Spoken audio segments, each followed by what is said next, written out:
What's going on, everyone? You're gonna really love this week's stream. You know why? Two special guests making her return, second appearance, junior concept artist Gina. So you are already a fan of the Ultracore world before even stepping foot into the role. Well, yeah. I'm German. And making her first appearance, senior concept artist Elisa. I'm senior concept artist here, Blankhans. I joined the team in October. Team concept art showing off wonderful creations they both have made along the way, including some things we haven't seen before. With that being said, reminder and disclaimer, this is all a work in progress, okay? So some of these things you see may not even make it into the game. It does not represent the final product at all. So please do not send me messages later on saying, Adrian, you showed me a video of this cool stuff. It wasn't in my game. Where is it? Because it might be, or it might not be. But enjoy the video regardless. Thanks. How would you all like some news? Because you all like spoilers, you like news, and as far as I'm concerned, I don't see a person of authority here. I'm looking around, I don't see Wuwari, I don't see Renee, so that means that I can probably just drop some news and not get penalized for it. Michael's here, but Michael's not a snitch. So, you want some news? Give me some news. I'll tell you what. Give me spoiler. I didn't say, well, did I say spoiler? Yeah, I did. I'll tell you what, I'll give you some, no spoiler whispering is hilarious. I'll tell you what, here's what I'll do, team. I'm gonna give you some news that I think you'll enjoy. So you may recall about 3.5 weeks ago, we were making a commotion collectively about a new process of refueling in regards to your campfires and your lamps. Remember that? And then 1, 2, 3, a few of you post in Discord your dismay and how much you are apprehensive towards the idea of having to relight 72,000 torches in your home. For those of you who decorate your home exclusively with torches, like, I don't know, if you walk past a giant building and one of you spells your name out on the side of the building using torches, whomever you may be. So we've had a discussion behind the scenes about how we're going to use torches moving forward in the refueling process. So for lamps, rather. And so for the lamps, here's what we decided. What we're going to do with lamps is we're changing the idea of how we're utilizing them. So you're not worried about the idea of all your lamps burning out and then you're sitting there with all these blank lamps that you have to relight, right? Boo, sad. Instead, what we're doing is we're toying around with the idea of alternating or altering the appearance of your lamps based on modifiers. To give you an example, first, okay, mic drop, yes. 16 minutes later, you are first. Congratulations. But for lamps, picture this. Let's say you get some fireflies. Let's say you make a concoction out of those fireflies or use them as a fuel. And let's say you take those fireflies as a fuel into your lamp to change the appearance or color of your lamp. Maybe if you use a certain azure firefly, maybe if you use a crimson firefly, then maybe your torches, your lamps rather, all turn into crimson lamps. Now instead, this will utilize the burning out process. So all your lamps would be normal. You would take an azure or you would take a crimson firefly, add it to your existing lamp, which would change the color of the lamp. And then once that material burns out, it would return back to your normal color that you're used to, that golden hue, that yellow. But the idea of this is not just to be aesthetic, but we're looking for functionality too. So maybe if you have crimson modifiers on your lamps using the crimson fireflies, then that attracts the local fauna to get closer to wherever your town center is. Maybe if you use the azure, it's a bit more calming and it pushes more distance away between the most closest people towards you. But we're looking to implement ideas on how we can showcase and utilize lamps and how the different colors fluctuate the gameplay. And it's not just colors. We're looking for different ways to utilize lamps where you can modify them to provide gameplay mechanics. So that was just one example, modifying the color to attract or deflect attention away from your town center, but we're looking for other ways. Maybe using a material makes it burn brighter. Maybe a material makes it smoky. Maybe a material makes it louder. You just have a loud lamp that, I don't know why it's a fart sound, but different things like that with different effects. So that's what we're looking to do in the future. So consider that and come up with your own ideas. As you all know, you can go to the ideas section and post there. Hey, Renee, you're here. I was totally not talking about anything at all except for how cool it is to have lamps in the game. So there you go. What, Dr. Sharky, there's no such thing as not spoiling anymore because I was not spoiling in the first place, Dr. Sharky, right? Right? Like, don't tell him about the, 4-stream thing. Status in the vote, we'll get to that. Number 2, I want to get to really quickly, is next patch. If you would like to know how soon the next patch would arrive, type in 1. I just want to see how many of you really want to know when the next patch is going to be. I'm trying to get a gauge. I'm trying to dip my toe into the water, see if it's warm, see if it's cold, get an idea. Okay, I'm sticking my toe in right now. It's pretty warm. Pretty warm.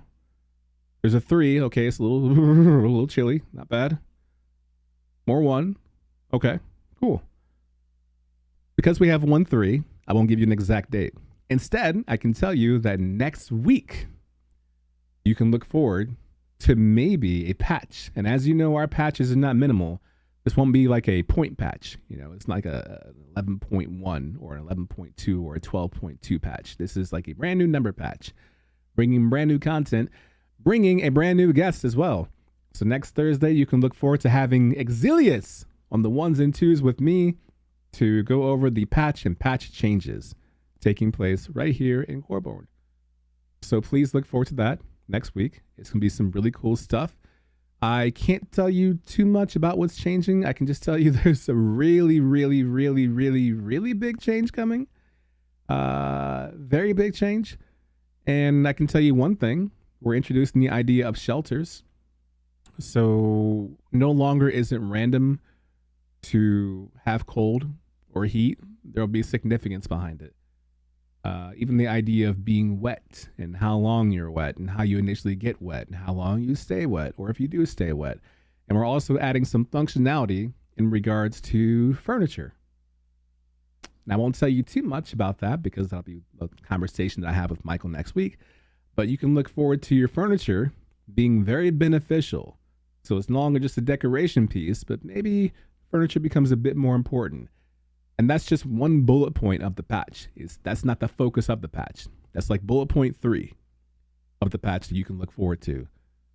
So please keep that in mind. I'll tell you what. I'm going to show you all an image really quickly, okay? Just to tease next week, okay? With a promise not to tell Renee, okay? And Renee, if you're watching, you have to close your eyes. So close your eyes, plug your ears. Michael, if you're near Renee right now, cover his ears and his eyes. I'm going to give you all a leaked image, okay? You just swear that you can't tell anyone that I showed you this image, okay? You all promise? Can I trust you all? Reese, do you want to see this image? You want to see it? No? You can't trust you? Okay, should I time you out for 4 minutes until we're done showing the image? Would that help things out? And then I'll show the image and then I'll untime you out. I'm not Michael, only Mike is my name. A short version of my sickle. That's too many words in once. All right. I'm going to show you all the image really quickly, okay? If you're untrustworthy, look away. Check this out, okay?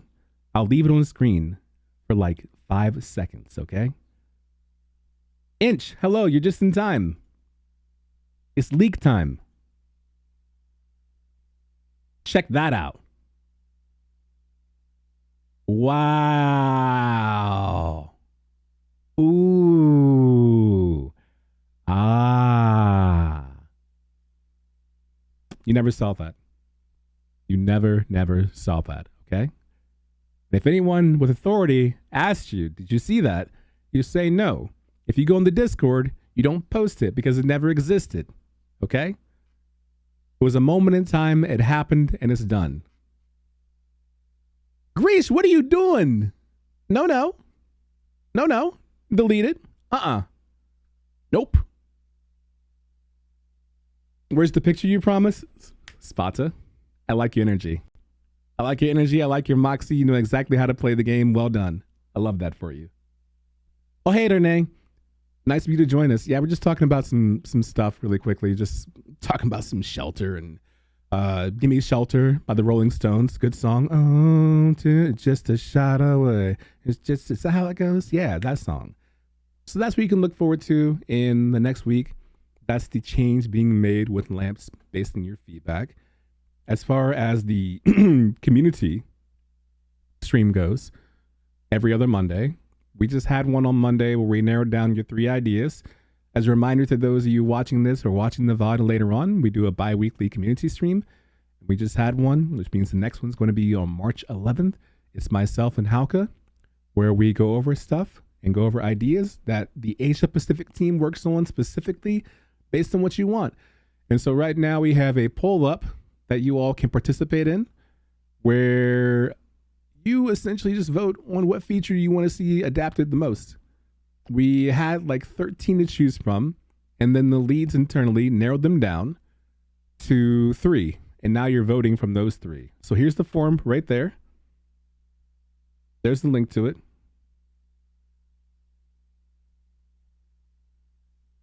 And that is the community idea selection form. And you're voting between fast travel, journal achievements, and adventure. And whichever one wins is the one we're going to implement.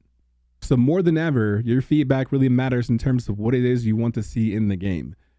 And down below are details about each point, what it's likely to include, subject to change, obviously.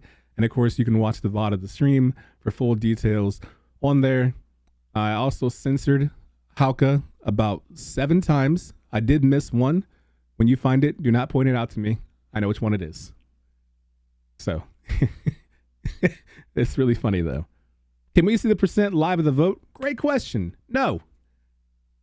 So there you go. So fantastic.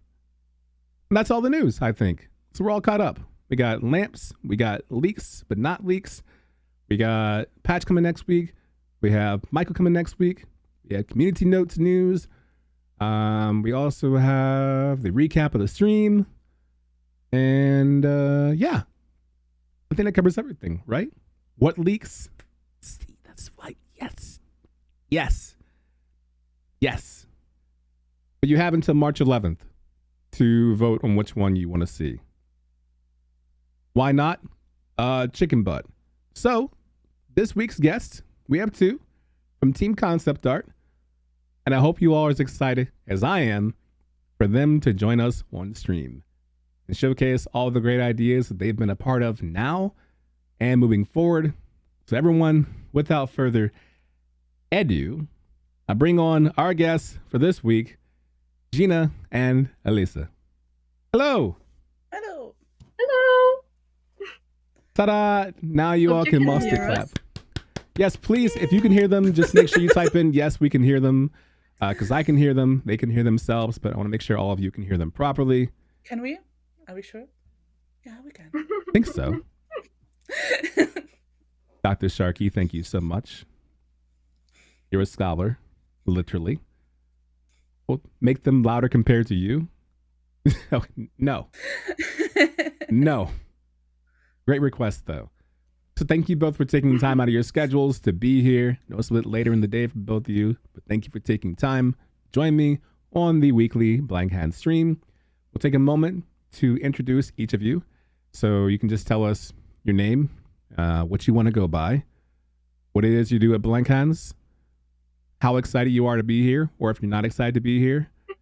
And we'll share some fun facts after that too. But Gina, since you're on the bottom left, we'll start with you. Now you gotta come up with fun facts. We didn't prepare that. Oh, I got you. Don't worry. Well, yeah, I'm Gina, or Miluru, however you want to address me. I don't mind. I'm a junior concept artist at Blankhans, and I started with an internship, and including that, I think I'm with the team for a bit more than 1.5 years now, which I'm super grateful for. It's super fun. I love the team. I love working on Coreborn. And fun fact, I can't burp. Oh, I don't know. I cannot burp. just can't burp. Yeah. Okay. Cool.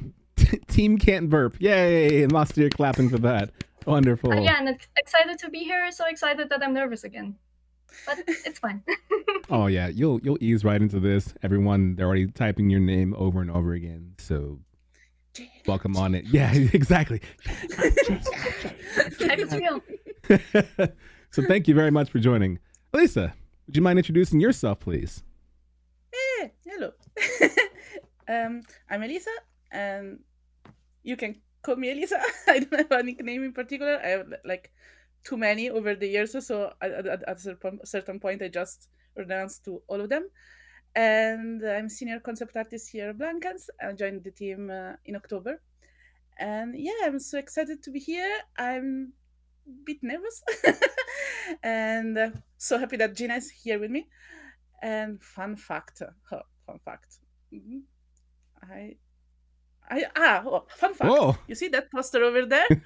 Like maybe you see in the right orientation. No, I think that you'll see it in the actual orientation because I mounted it on the other way around by mistake, and it's like in that is like that way because it is printed in the right way on the other side, but I Oh. never I never turned it. Oh. But since I don't want to like dismantle everything and turn it, it's like there like from like 2 years ago, I guess.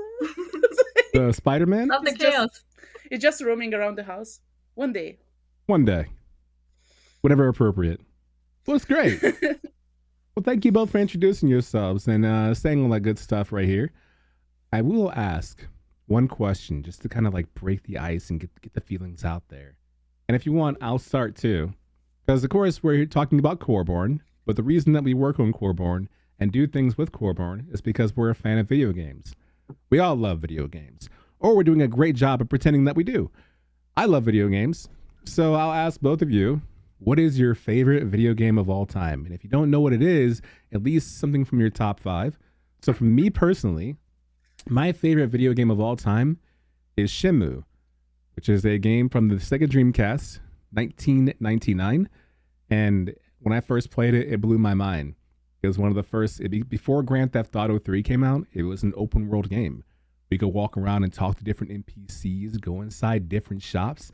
The dialogue branched, the storyline changed based on what you were doing. You could pick up things like a soda and look at it and then drink from it. It wouldn't do anything for you buff-wise, but it was just cool that you could do it. And even to this day, that's my favorite game of all time. And honestly, I like Shenmue 1 more than 2 because it's a bit more condensed. 2's wider open, easier to get lost. Great question. But I love both just about equally. But I would say 1's like this. 2's like this. 3's like this. We don't talk about 3. So that's my favorite game of all time. What about you, Gina? I wonder if I've talked about this last stream or not. If so, it would be boring to say it again, but I think of all time, the only one that counts that I always go back to would be Layers of Fear, which is a horror game. Yes. Which is really great. It's amazing. It's about an artist, actually. An insane artist. It's really, really cool. The story is great. The game mechanics are fun and super scary. The style is nice. The story is nice. I love everything about it. I don't play it so much because it's a horror game, but from time to time I do again. And I always like it, so I hate it and I love it. But yeah. That's when you know it's a good game. When it's designed so well that it's like, man, this is such a great game. I cannot play it. It's so good. You always play it for like half an hour, max an hour, and then you're like, okay, can't do anymore. Maybe take some screenshots. Every 5 minutes, just hit your screenshot button so you can go back and just check out cool moments. That's a good choice. When that first came out on PC, like it took a chokehold over Twitch. A lot of my friends were playing Layers of Fear. They kept talking about Yeah. how good it was, and they said, Adrian, you got to play this.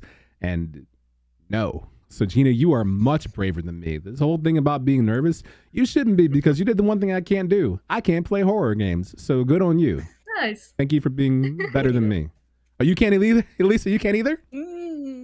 Yes. I guess low Yeah, high well, five. it's all Yeah, the- yeah. Kind of. Nice job. Good effort.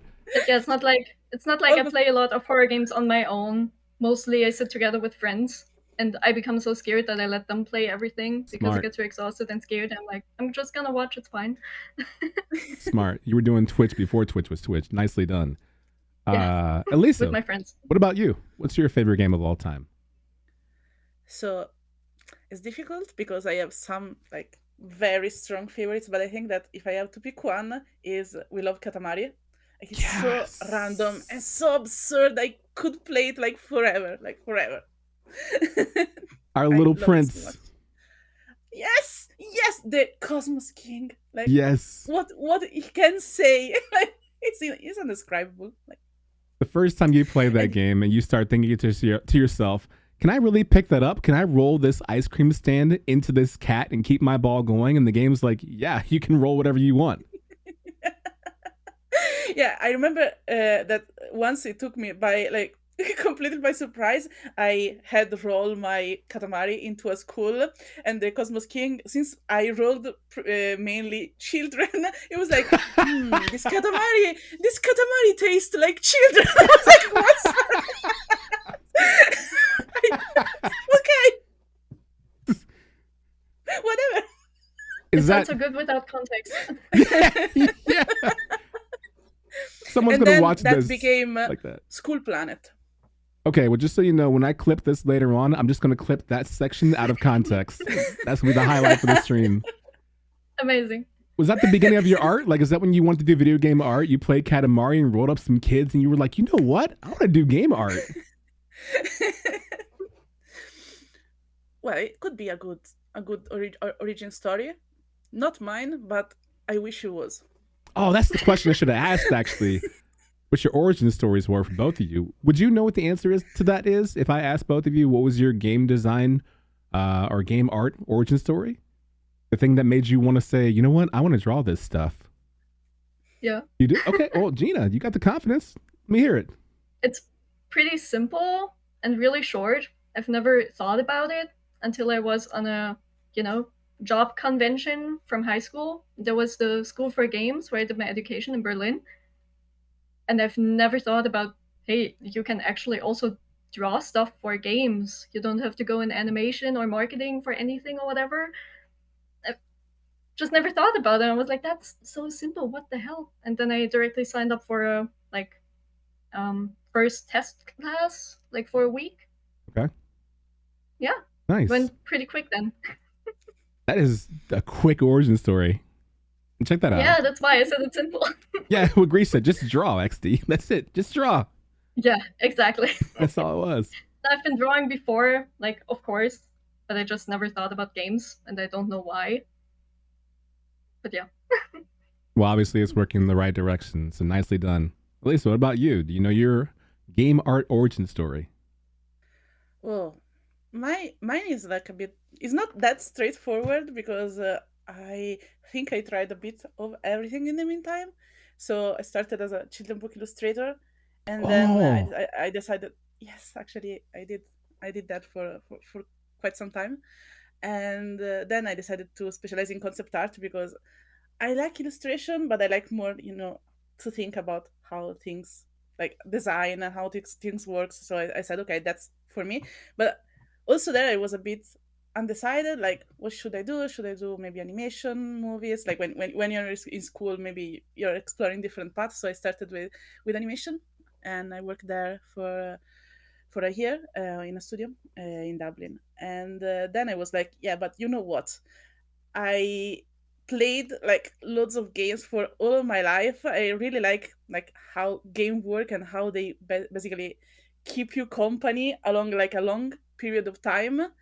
So it kind of became part of your story. So at least the titles that you love the most. So I want to do that, and then I started to specialize in that. I love that. Those are both really good origin stories, and obviously they worked out. And it's nice to hear that there are different pathways one can take to end up where we are now, doing the things that you do, like doing concept art in games like Coreborn, and the lessons you learn along the way, and where that can take you in the future. I think we were talking with David when he was on the stream about his origin story. He's actually in the channel right now, hanging out, I think. Really? Yeah. Truck Ongoluk is hanging out in here. There. Yeah. Got it. He's hanging out. And Renee said, give a big shout out to School for Games. They are in Berlin and Hamburg. If someone wants to start in games, it's a good start. Thumbs up? Definitely. Okay, cool. Approved. There we go. I wish I had a pre-designed animation, like a stamp of approval that just goes like on the screen and then fades out after 5 seconds. Okay, next time. Awesome. Next time. Cool. Hey, concept arts. Hey, help me out. Can I have a stamp? Quickly! I don't have my tablet. Right now, Let's do live on something. stream. Give me a stamp. Help, please. The good news is, though, is even though we have no stamp to do right now, we do have an entire Miro/Miro board full of stuff that both of you have taken part in that you have put together to share with us today. So I'm going to switch that scene and that screen so we can showcase it for everyone else. And we'll just give like a brief overview of what we're looking at. And then after that, we can go down to different sections to talk about what concept art was and how you were involved in that process the entire time. Cool? Mm-hmm. Ta-da! Wow! I'm so happy this scene worked. I was so scared that the camera thing was going to happen again. It would just be like your giant head. No. Yes, this way. There we go. So when we talk about this art right here, yeah, see, we're good. We know. All right, so this is a massive board full of Liquid Meadows, Ambrose, UI and art, marketing art, VFX, weapon creatures, weapon VFX right there, lots of WIP, some creatures, armor. Wow. Elisa, why don't you tell me, is there a particular area that you want to start? Huh. I like that. Huh. Let's see. Well, I think that something that could be interesting is here there is a bit of the process that like can be followed like when you do environment art. So these actually are not finished concepts. This is just basically brainstorming, but it's interesting because it's a back and forth with other people. So for example, here we had a blank canvas that was, well, it wasn't blank because our amazing environment artist Emmanuel blocked out like all of this, and I was like, okay, let's do let's fly around and take some screenshots. And from there I was like, okay, what could be the identity of this place? So lots of mood boards. I didn't put everything in here because I didn't want to crash the Miro board, but yeah, from those I was like, okay. Thank you. You know, You did too much. like this is really a disorganized process thing. It's just really to kickstart my thinking process. So for example, how could be the pier, what we could have on, what could be like the aspect of the plants around. Maybe we have some giant corals, maybe we have some giant walls. I was just messing around actually, so it's not that pretty, but at least it helps you start to think. Wait, time out. I'm sorry. Did you say not that pretty? Wrong. Are we looking at the same picture right now? Like, did you not draw this in front of me? Is this yours? That will always happen when you talk to artists, I think. That's Not pretty? If I was in a desert island and I had to be rescued in 6 months and I had to draw 5% of this to be rescued, I'd be stuck on the island. This is incredible. You're welcome. Thank you. I agree. Well, anyway. Take the compliment. Don't worry, I'm bad at it too. Hey, Adrian, you're good at this. No, I'm not. Be quiet. Anyway, let's move on. Enough about me. No, but this is cool. This is really good, and I imagine it's kind of hard too to decide how much of this you see in your head will make it into the game, and how easy it will be to put that stuff in the game too, right? Yes, because right now you're just like exploring ideas. So, for example, do we have underwater farms, or do we have like farms over the ground? Would we like to have like maybe other little piers and other stuff that goes around? And actually, this little pier gave me an idea that comes some frame later. But basically, yes, Okay. this little round thing here that I added as an experiment. So basically, from here, I said, okay, we will have a pier, so let's see some materials. So came after is just looking at what the pavement could be. Maybe it's like completely fantasy and have like corals that are actually creating the piers and rocks. But like I wanted to take a step back from that, so I was like, okay, let's exploring a completely different pier. So maybe it's round like the little thing that is saw Oh. before. So I made a quick block out in 3D and sketched over it. So from there, like starting to think about what it could be in there. There is like an entire Miro board full of post-it about like what could it be, what could happen here, what could happen there. And actually, they are just brain stuff happening because it's not for me to decide, but that is interesting because you do all these things and the team can look at it. And for example, our game designer look at this particular sketch of the pier and was like, oh, so you know what, this is interesting, I'll try to do something from this idea here. So yeah, it's nice because it's never like your like little corner of the world. It's always like a teamwork. Yeah. A collaborative effort. I like it. Mm-mm. Fantastic. So, Gina, with this work right here, with this art that's created right here, what part of this do you collaborate on when it comes to Liquid Meadows?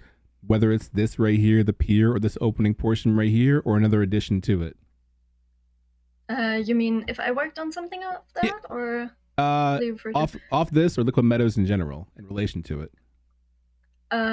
Of this, I think I didn't contribute anything actually. Right? Well, not in this particular workflow, but for Yeah. example, we have another one that is for Ambrose, where she actually concepted the character and the uniform, like the suit of the character, and we took from there to do a whole of a shape True. exploration. So we could talk about that, for example. Yeah, we have that on here. We can take a look Or at it probably. there's Or what's yeah, up? or there's mock-ups that I did of assets that we both designed for Liquid Meadows, Okay. and just did mock-ups of what locations could look like. I don't know what makes more sense now, but Let's do it the would be a mock-ups. collaboration. Okay. They're down here. Follow you. That's basically a collaboration of all concepts that existed for Liquid Meadows before we actually really started working on it, and stuff that Elisa did. So yeah, that's basically just corals and cliffs and plants that we had concept for, and I started thinking about how they could be arranged in specific locations to hint on the fact that that's a place where people live in or used to live in, and how they could use this space. So like, for example, on the top left, I just put together some rocks and corals and put some fabrics on top, like somebody built a little roof and like a little shelter with lights and carpets and stuff. Really pretty it's so stuff. beautiful. I would love to chill there. It's like I would read so many books place. right there. Oh yeah. I would read books again if I had that. Again. Yeah. Then just like little things, you know, like if you find some paths along the cliffs, if there could be some kind of barricade, maybe with some lights that, like, you know, in the dark would make it easy to find the path there. Some plants are just tied together to a little tent somewhere in the forest, or actually giant shell houses that are placed on top of other corals. Yeah, a little entrance into a cave that's decorated. Yeah, just stuff. No, it's just really cool stuff. Little structures that were built. I have friends who have lights like these back in college, where you would walk between rooms and the lights would like lay against you and you push them out of the way to get through. And that light curtain is immediately what I think about. And it looks so beautiful. It makes you want to look forward to nighttime to show off all this cool glow right here. Yeah. I love fairy lights. I want to put them everywhere, and especially in trees or something. It's beautiful. I want to have them. I don't blame you. I mean, my first guess would be if I was making a home in Liquid Meadows, I have to have this as an option because I don't want to walk around, look at Meadows and see this cool house and go, why can't I have fairy lights in my home? Yeah. But it looks so beautiful. I think I would wonder for both of you, Elisa and Gina, is it difficult when, let's say, you're doing the drafting process for all this, right? And it's a collaborative effort. Is there ever a point where it gets sad to let go of a certain art piece? Like you find another version of it that you put forward, but maybe there's like a version 2 that you really miss because it was like your baby, like, oh man, I really liked that design. We got to go with this one. It's not a bad thing. It's just you have a favorite. Is it challenging, or does that happen very often to have to let that go? I think it can happen, but I mean, it is like they're all a bit your puppies in a sense. Okay. So you have to choose something in the end, and I also think that is a very I don't know. When you discuss what works best with the others, in the end we all arrive at a conclusion of okay, this works best because this and that. So at that point everyone is on the same page, and like it's just a natural choice. Yeah, I agree. And also, I think I've never actually been sad about a concept that was my favorite not being chosen, because I could still always understand why somebody else would choose the one that was usually my second or third choice. I think it was never something that I totally didn't agree with at all. That's good. And I think even if so, theoretically, I would be, I would still state my opinion, I think, but also be like, yeah, that's what people vote for. Everybody has a good opinion, and like, great, then we do that. All good. I don't think of anything so much as my baby that I would be sad that's not chosen, honestly. That makes sense. I mean, so far that's the experience that I've had, is that everyone's really good at collaborating and arriving to a conclusion that everyone can agree on by offering different points of view and saying, well, maybe we do this and this. What about this? I like that. Let's try adding this too. And then the final product is, you know what? I think that's good. We did a good job for now. Well, we'll take this and run with it. And that's been the thing. So that's really cool. I want to move around the board a bit to armor eventually, because like right above, the first thing I see is this armor right here. Like, are we allowed to discuss this? Because this is beautiful. I think we are. At least it was approved, and Renee's words were show everything. Your words, Renee. I hope so. David apparently also said it's fine. So. Yeah, they're both in the chat right now. So they're both in here right now. So you have the green light. Exactly. I take their word. If I trust you guys. I don't have any DMs yet, so we're okay. So yeah, that is, yeah. I'm waiting if there's a message, but apparently it doesn't seem to be a problem. Okay. No. Good. There's several witnesses. It's not just me. Okay. But yeah, that was the first armor that I did a test for the Liquid Meadows, and the topic was driftwood. So basically I did a bunch of explorations with different shapes of wood pieces that could have been carried around by the water and just picked up and put together into an armor with some other elements like rope tying them together or some fabric to make it prettier, put some style in there. Some like tight clothing under that could look a little bit like a swimsuit, something that's good for a watery area, I was thinking. Yeah, I did a bunch of tests, and this is actually one example where I think the first sketch that I did throughout these tests stayed the one that we went with. Nice. So that sometimes happens. It's literally first try. But honestly, barely. I think it happens to me more often that I really like the first thing that I do, but then explore more and then end up liking something else better. I think this is rather rare that this happens. Yeah, then we continued with it, some color and material tests, all really rough. I think I did it really rather quickly, this task, and continuously. Some concepts don't really look finished in certain stages because usually I just send them for feedback or already have a meeting and then we bring it up and we already make a decision. So some steps don't look that pretty, but then also at that stage they don't need to be. If it's enough to make a decision, then that's great and that's efficient. So yeah, then we went with the final one and I separated all the pieces, did a turnaround. Oh, that's the version where the feet weren't done yet. I'm sorry, I put the wrong one. Don't look at the back view. Okay, don't look at the back view. Everyone, don't look here. Somebody chopped them off. It wasn't me. Here we go. Do that. So yeah. Never happened. Just one big sticky note. There you go. Ta-da! All That was done. meant to be like that. That's actually the final product right there.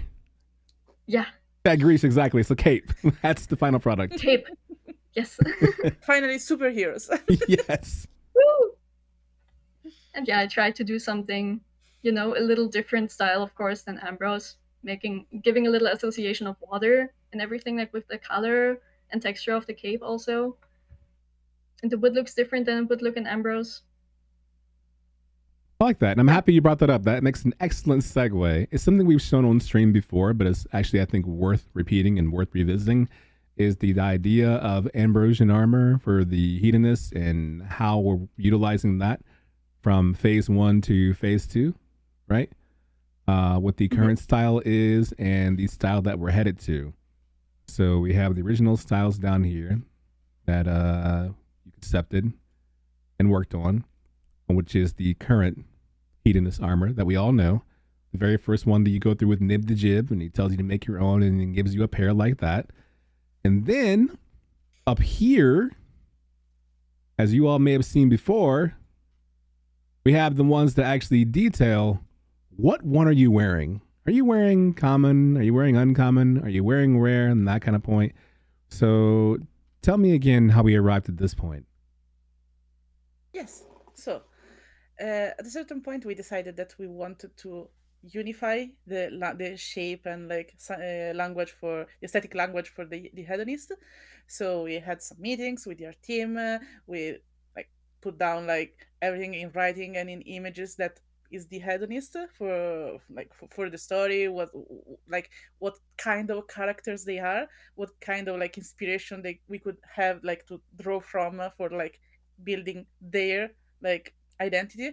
So as you can see, this version here have some little hint of that giant board that are the lines that we like the most. So here we have some mucha as inspiration, and we have some Greek and Roman stuff for the bottom line. And this was basically the starting point to re-elaborate those the initial armor. We went for D, and then from D we just started to evolve the costume. I tried to mix and match some of those shapes that you can see in the figure, adding some original shapes for our hedonist. And yes, when I finished to work on this, I extract the most peculiar shape that you can see repeated in the costume, and created a page where you have those shapes isolated. And with that, the 3D artist and the concept artist can say, okay, I need to do clothes for hedonist, or environment stuff, props, but they will have always some part of that language just to keep it consistent. So that was the work that we did. I love the finer details. As you zoom in, you can see the changes being made from the smallest portion of armor even to the very next level up. You can see an instant difference, not only just with the breastplate right there and the way the lines, the crossing right there takes over, but the etching right there as well, to the lines right there. And when you really get here, when you really get to rare and epic, you can really see, to me, I love this edition right here in epic, that little almost chainmail right around the shoulder, that golden chainmail. It makes me want to, I would be satisfied with rare, but I want that chainmail. So I'm going to try for epic because it just looks so cool to have. It feels like a true hedonist. Agree, that's so cool. Yes, here you can see some hint of the process. There is of course, the palette of colors, the textures for helping the 3D artist to see what the concept artists have in mind, what kind of material, what kind of if something is embossed or just designed over the armor. So yeah, all of these little things that help. I do think it would be a tragedy if when we finally release this and have these different rarities of armors and the appearance change, we have to have photo mode come out at the same time as the game. Like, you can't give me armor that looks this cool and just have me press, well, I guess for me, scroll lock and then print screen and screenshot. If I have this armor on, you better give me a free camera mode where I can zoom in and take the most amazing photo with like a filter. And I know y'all are listening, Renee, David, and everyone else. I'm just saying, when this comes out and looks this cool, so I can appreciate the artist and how cool everything looks, I need a photo mode. Just expressing myself. Please. We're staying back, having nothing to do with this. I like how you're both just like. What?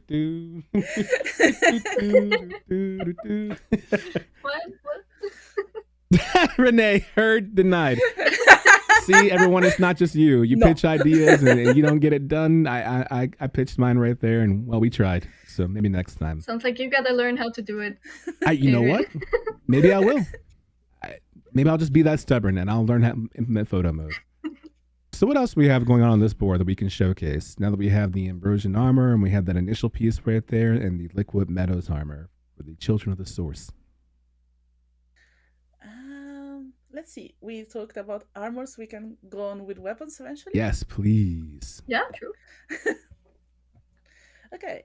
So where do you want to start here? Yes. So here there is like something that I worked on for Ambrose before I was like moved to Liquid Meadows, and yeah, so my first weapons ever for Blankhans were the sword based on the Moonstone and the boss of the bandits weapon. Yeah, so you can see for the sword I just put some part of the final final page, so you can see that is easier for the 3D artist to build when you give it like all of like you dissect your concept and say, okay, this little piece here is made of this so yeah, I think it's also a fun job because you're looking up like you're trying really to imagine how it would be when is it in 3D. So you started from your sketches and then you say, okay, now let's think about how we want like to feel. So yeah, that was interesting for me with this one. And the bottom one instead, I show some more of the sketches. So it's mostly like, okay, we have this person is probably bigger than the other bandits, so something that it feels heavy and it feels like that creates a real impact when when it takes you. So yes, some are really unhinged. That looks so cool. But yes, in the end we went for the blue one, the Morning Star, a bit made with wood, because in that case I was thinking in most of the case the one that you were watching as well, like they live in the woods, so maybe they also create their weapons with like stuff that you can find around. Maybe they don't have like an organized place where like you can have like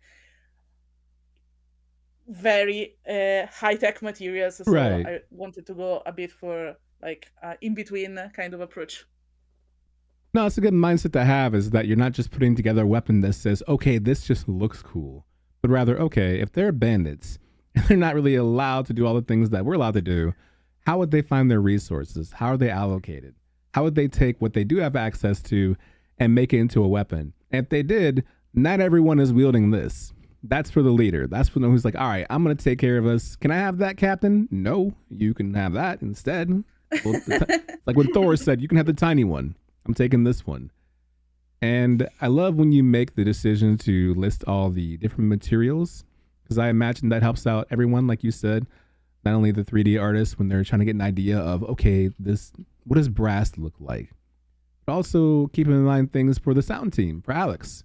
So if you have, like, let's say, a sword made out of brass or just a giant tree trunk, that would alter the way it sounds when you hit someone with it. If I hit someone with a giant tree trunk weapon, I would expect like a clunk or the sound of wood splintering sound when getting hit with it. versus getting hit with this. Yeah, like But Jack, wood or your skull? Ka-chuck, but volume up a lot. Help. Yeah. This is all really cool though, and these are the kind of things like I think it's cool to have these in the back burner because you never know if we introduce more bandit leaders later on that we go with option 2 or 3 for the other bandit leaders because where they live and reside, maybe they don't have access to this material, but they have access to this material instead. Yeah, that's true. That's really cool. Thank you for sharing that. And I think we had. And oh, go ahead. I I'm sorry. put the result from Dylan that she made like awesome jobs both on the sword and on the morning star, so I wanted to showcase them because they are so cool. Yay, Dylan. Shout out. Shout outs to Dylan. Big shout outs. Okay, cool. And we have another weapon too, another set of weapons, yeah? Yeah, the more boring ones though. Wood. According to whom? The cute ones. There we go. I like that. Much Cute better. wood ones. Wait, where's your cursor? I see Elisa's. Where's yours? Oh, wait. Oh, I'm sorry. I thought here. You're like the cute ones. I'm I like, thought you'd find them. I'm sorry. they're all cute. Which one? Here. Those. Okay, these are cute. Those two. Thank you.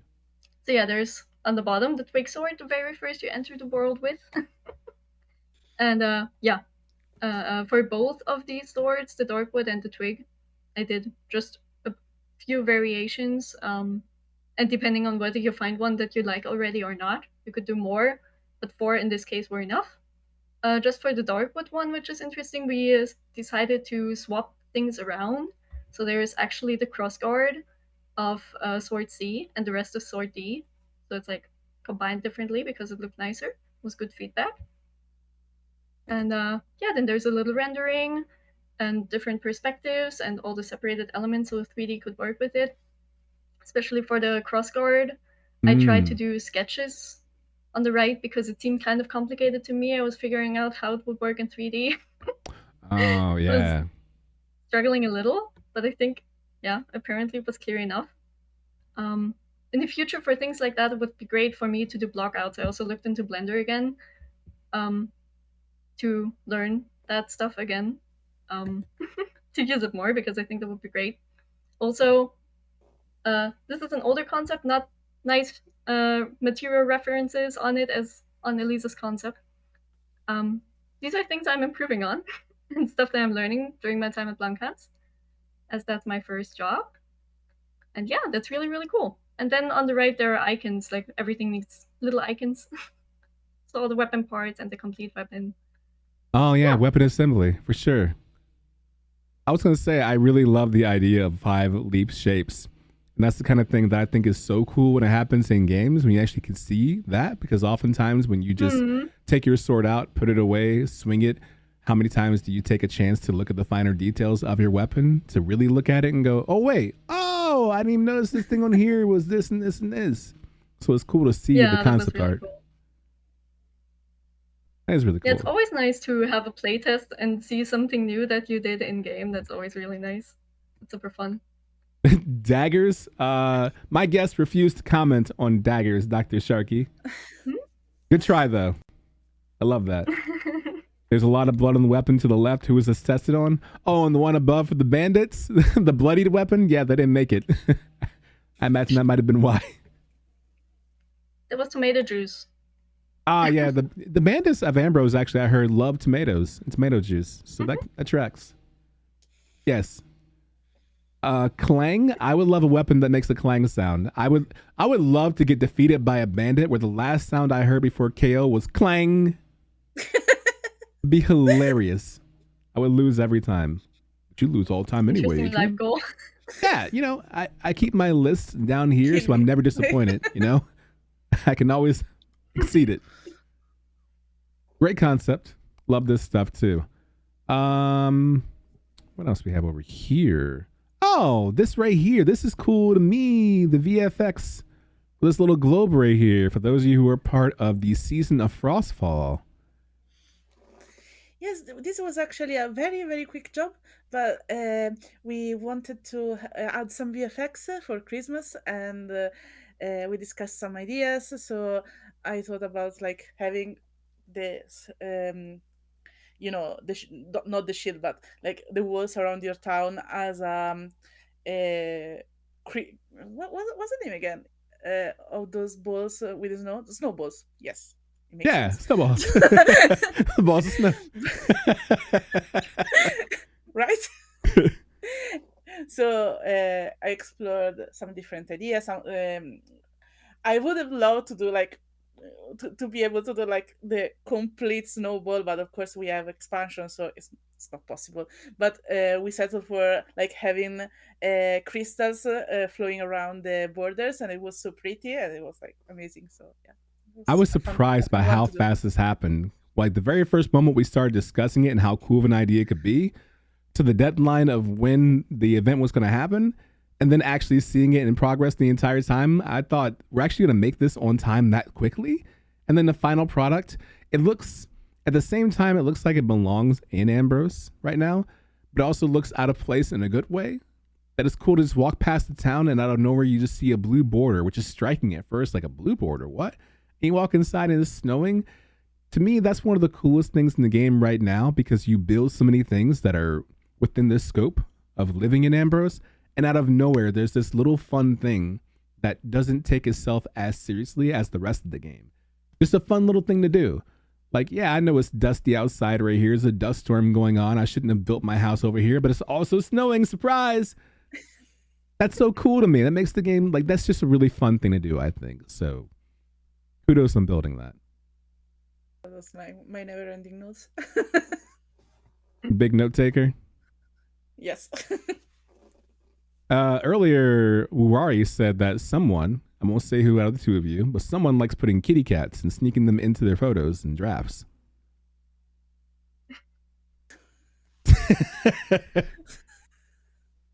No one's owning up to it. That's even better. They both went silent, like, but that's cool. I'm just sitting here. I wish I would do that. That's a great gimmick. What would you say if you had a gimmick right now in your art, Gina? Like, what's your gimmick? What's the one thing that go, that's a Gina thing? Do I have a gimmick in my art? Do you? I don't think so. I don't think I do. I think it's time then.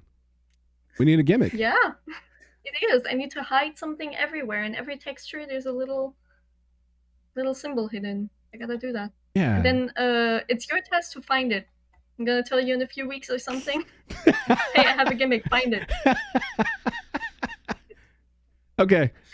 You could put coordinates. But that's a community challenge to find a gimmick. You know, it'd be kind of fun if our map actually had coordinates you could see. You could input coordinates on a weapon or a thing you designed.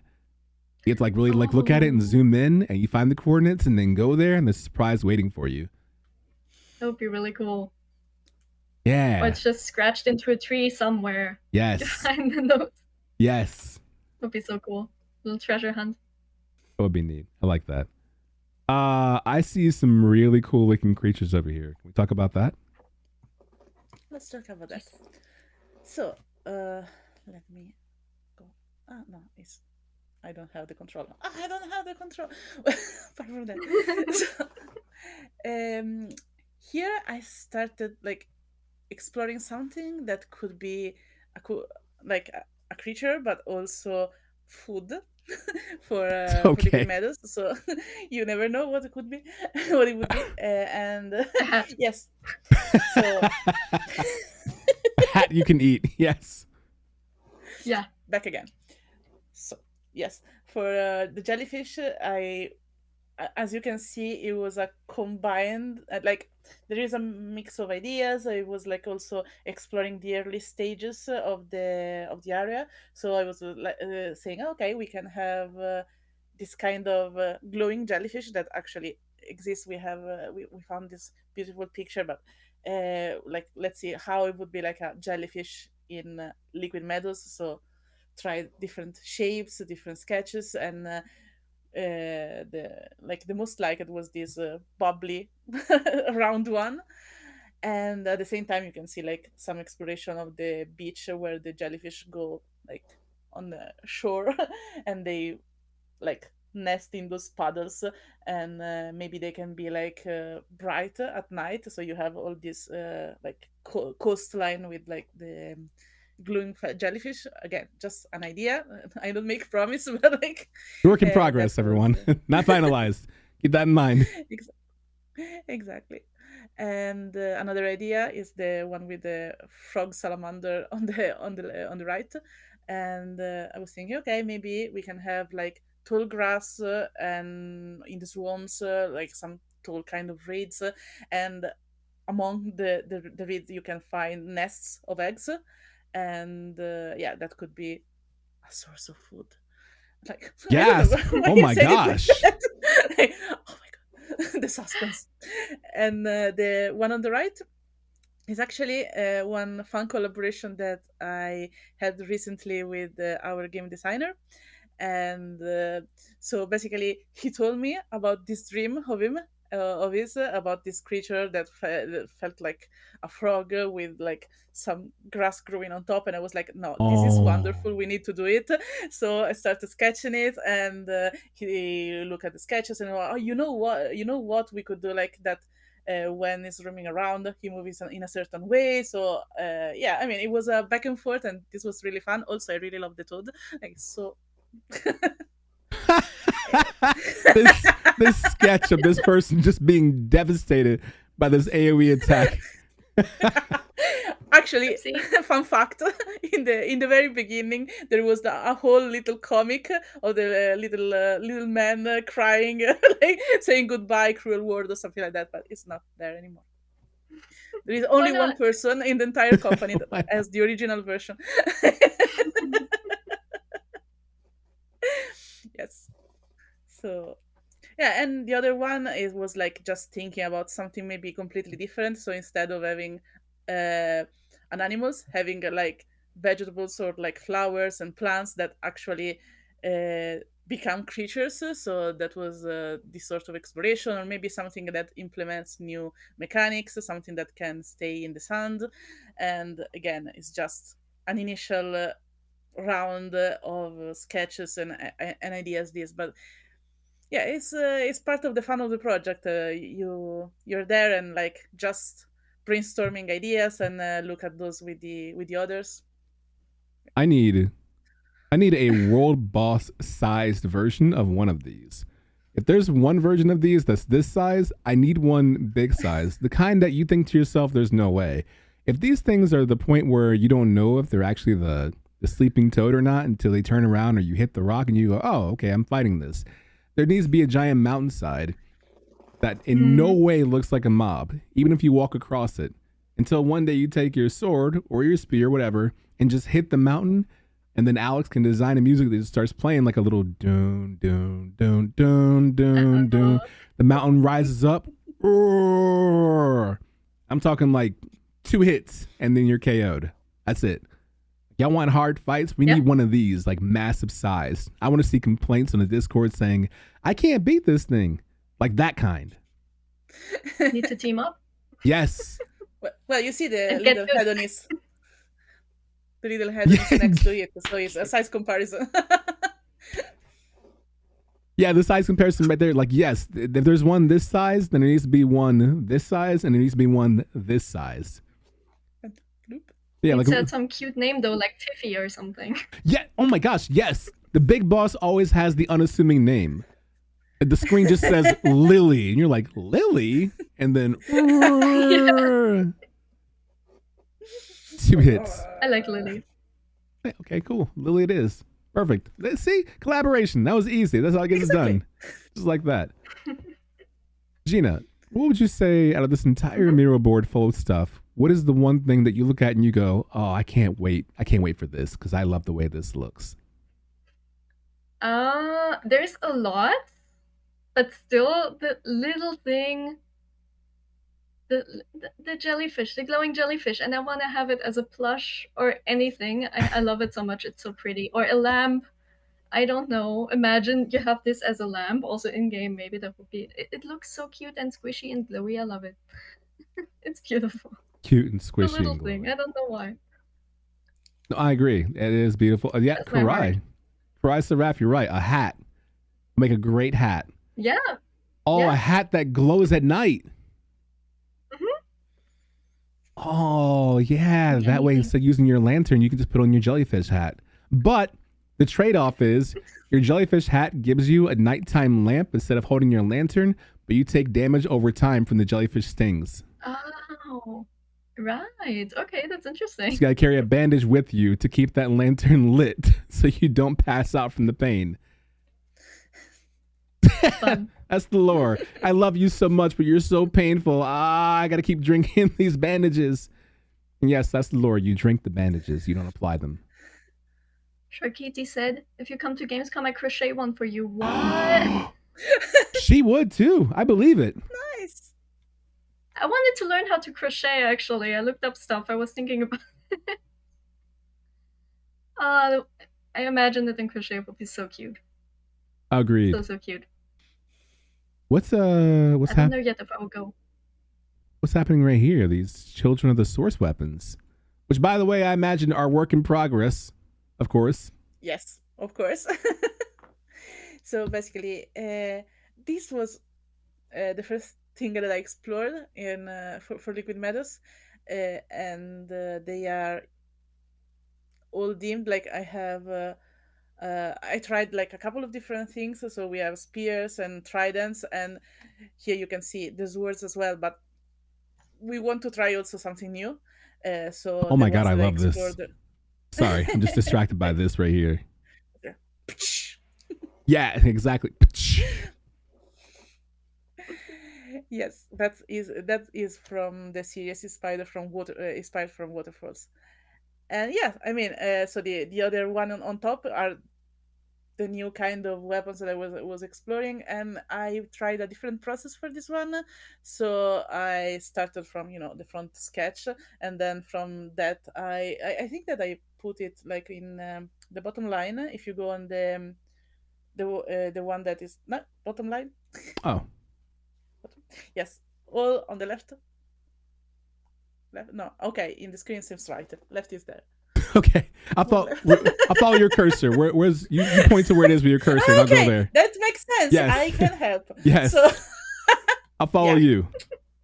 I can do this. So basically, the process here, it was like making the front sketch, gotcha. And then from here, I am basically doing a rough sculpture. It seems like complicated, but it's not, because it's just basically extruding the picture, so it seems like with all the details, but like the details are here only because are here. I don't know if it makes sense. So but this is good enough for like having some three-dimensional sense of the weapon, so you can turn it around, see how like thick or thin certain things are, like see, like, for example, how are these things when you see them in detail. So having the 3D helps you a lot for this kind of stuff. And yeah, I was pretty happy with this like new workflow, and yeah, this is the result. You have the back and front where is my language skills? They're gone. The detail, and yeah, the detail of the textures. So yeah, that was it just shows the passion of what art does to you. It just leaves you at a loss for words. Yeah. Please. But it looks so good. This is one of the ones we've been doing a time-lapse video of and showcasing on stream and in social medias. We're currently on part 4 of that, just to give everyone a breakdown, which I love to show not only how it happens right here from concept, but also when we go into the 3D portion of it and how that vision comes to life step by step. And we're taking 20 minutes of work and squishing it down to 1 minute of video, but it gives the context of how quickly things change as you're designing it. And it's so cool to see it come from concept to 3D. And then eventually when we release this into the game and how it looks. Maybe. Very good. Love that so much. So the weapons look really good. The creatures are really cute. The outfits look really good. Gina, is there anything on here that we haven't pointed out yet that you look at and you go, ooh, we have to talk about this?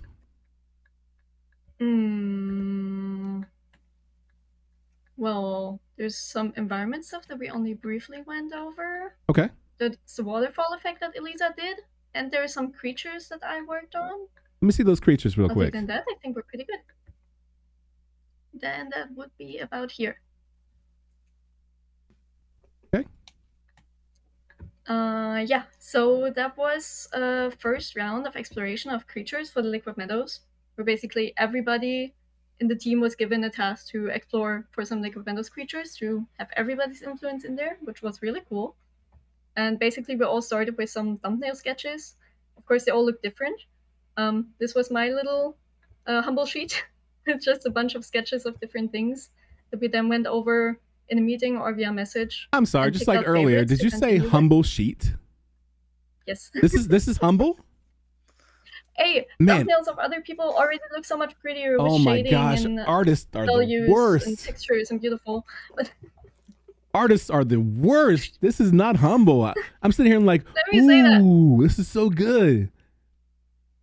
Thank you. I love E especially. I love E. The way like they're melting into the ground.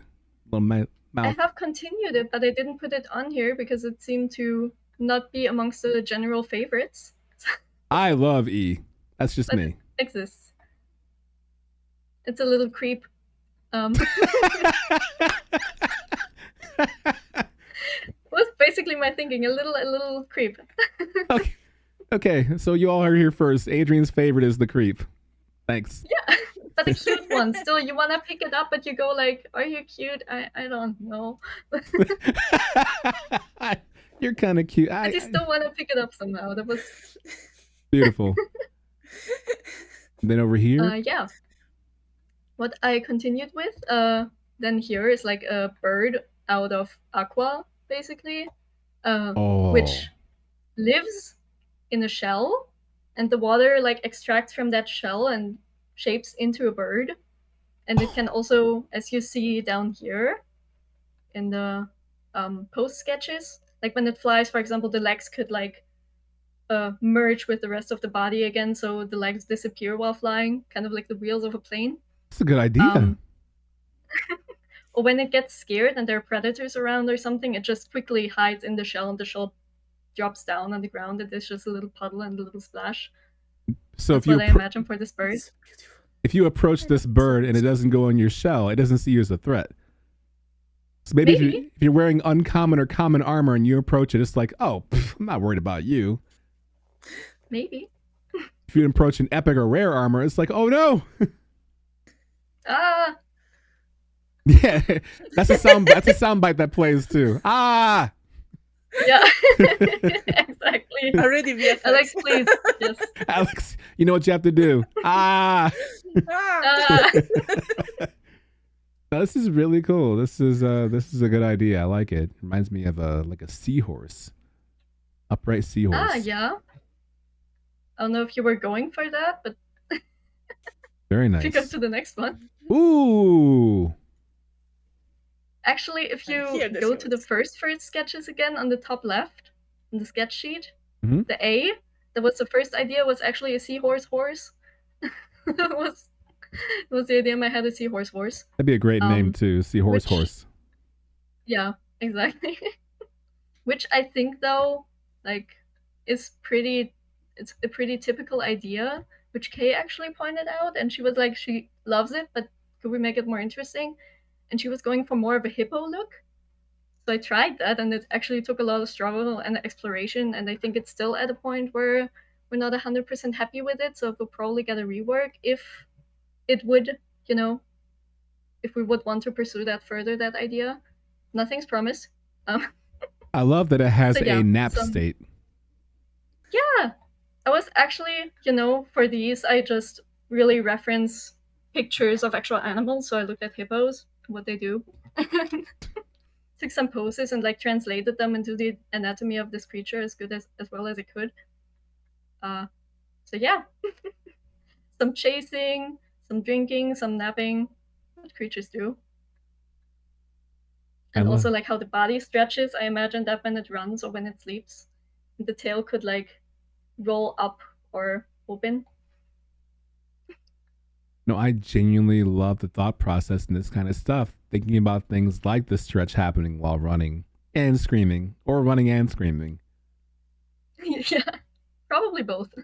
And just like a hippo, of course, in a nap state, you would think to yourself, oh, the little baby, it's not a big threat. And you realize the hippo is the most dangerous animal in Africa. Yeah. Cool. I actually wanted something that looks super cute until it like screams at you like this. Which though,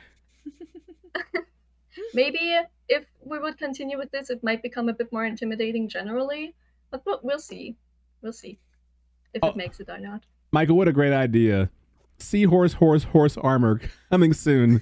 Yes, please. I would love that. That'll be great for the UI team and the UX team to have that on there in your journal. Hey, anybody know where to find the seahorse, horse armor? Is there a specific seller for seahorse, horse armor? That means there has to be a vendor called the seahorse, horse armor, horse seller for seahorses. And their name is C.Horse, H-O-A-R. Actually, H-O-R-C-E. Yes. I want that now. They're right there, that vendor. We need these kind of jokes, honestly. That's great. Seahorse sells the seahorse, horse armor. Please, Renee, don't veto that one. Thank you. Wonderful. Perfect. Seahorse that horse that horse. Yes. This is so much cool stuff, and it's so cool to see all the work that you both have put into this. I won't take up too much more of your time, but it's so great to see like an entire board full of stuff, including this section over here that I won't zoom in on too much because this is WIP extremely soon. So I'll zoom in about right here. Nobody's seeing anything. Right. But it looks like there's some artwork being done for NPC dialogue boxes, yeah? Yeah, good pointing. I like that. Right over there somewhere. right up there. Yeah. You can say it is like. Might be. That makes me happy because that's one of the things I was thinking about when I'm playing and I'm talking to the various NPCs scattered around Ambrose, that the text appears as white text, black border, just on the game screen. But there's something that feels really good about these NPCs when you speak to them, having their own text box. Like it puts me further into the game when I see a text box. You know what I mean? Maybe it's just me. Scroll in. I told you. I told you all in rehearsal. Scroll out, but scroll in. I told you both what would happen. No. That is a, you got one Renee veto. That's an Adrian veto. No, I think you don't have the power yet. Let me try you have to level up. Let me try to scroll in really quickly. I can't, actually. I'm trying to scroll right now.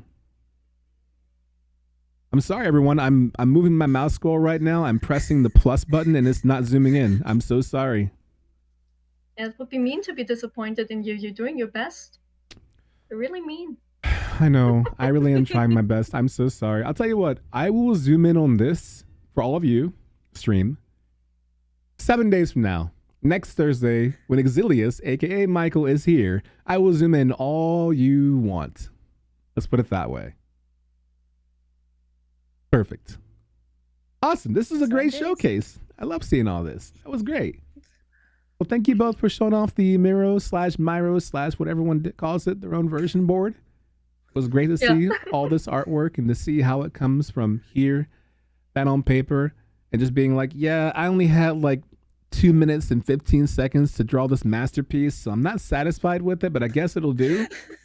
So I get it. Thank both of you for that. Shows a lot of grace for what you accomplished in days and weeks worth of work. Like genuinely, thank you for showing this. It means a great deal. Made me very happy. In the meantime, as we outro, Gina, mind doing me a favor? And if you have any last words, any things you want to say, anything you want to promote, anything that makes you happy, anything you want to announce, the floor is yours. I'll be cheesy and say it makes me happy to be here. No, that's great. Yay. I love that. It makes me happy that we could show up our stuff and to hear your feedback and your cute comments. You're wholesome. And I'm not good with last words. I will just say have a nice evening. It was nice to be here. And hopefully I'll be here again sometime. Maybe? Yes, it was nice to have you as a repeat occurrence to come back. So thank you. I hope you had a good time. I hope it was easy for you. It got easier as time went on. So thank you for spending time here. Big ups, everyone. A little mouse to your clap for Gina. Yay! Thank you very much. Thank you. Oh, Gina, remind me in June to crochet, says Dr. Sharky. That's too adorable. You're going to get your jellyfish. Don't do that for me. Congratulations. Thank you. And Elisa, same thing for you. Oh, actually, it's the same for me. I'm very happy that I've been here with Gina and with you. And yeah, I mean, thank you so much for having me, and thank you so much for as Gina said, for making us laugh, even if I was as tense as a chord of violin. And and yeah, thank you a lot to everyone that's been here tonight with us. Awesome. That makes me happy. I'm glad you both had a great time. I'm glad you both enjoyed yourself. And most importantly, I'm glad you both agreed to do this. I know it's not easy to not only to share your work for something that means a lot to you, be able to speak to it and express what it means to you, but also to do so in front of an audience, to do so on camera, to do so with microphone, to do so with the guest. So thank you both for taking the opportunity and taking that step forward to do it. You both were naturals. You made this so easy. Like it's a breeze and everyone had a great time. Look at all those clapping. Look at all those musty clappings in chat. And that's just the ones who were here. Imagine the ones who are going to watch this on VOD and praise later on. And what's going to happen is after this week and then next week when Michael's on and then the following week when Alex is on and then maybe Renee the week after that, when it's back to just me, I'll be like, hey, everyone, no guests this week. It's just me. They'll say, boo, bring back Gina. Where's Elisa? Boo, where are the guests? So thank you both for coming on and spending time. Thank you. It was a pleasure. Thank you. Let's go ahead and press this button. Hello, everyone. It's just me again. Sorry, this is what you get. So it's just me. That was a great stream. I think we got a lot of good things to come. I see both of you. Y'all can't see what they're doing, but it's great. But it was a great stream. Got a lot of questions answered. Got a lot of answers that need new questions to be answered, which is great. Showcased a lot of art, a lot of cool stuff. And unless Rene has anything that he wants to sneak towards me at the last second to showcase or say or do, then I would call this a most fulfilling and successful stream. You? No? Okay, just checking. Just checking. And time. Ooh, you made it to the end of the video. Thank you. If you've been watching a few, I think you know what this means. This is the participation portion. I need you to like, comment, subscribe. Please, don't unsubscribe, subscribe. You can do it right here. It's a button. If you need more evidence of why you should subscribe, some videos you can watch right here. Videos, subscribe.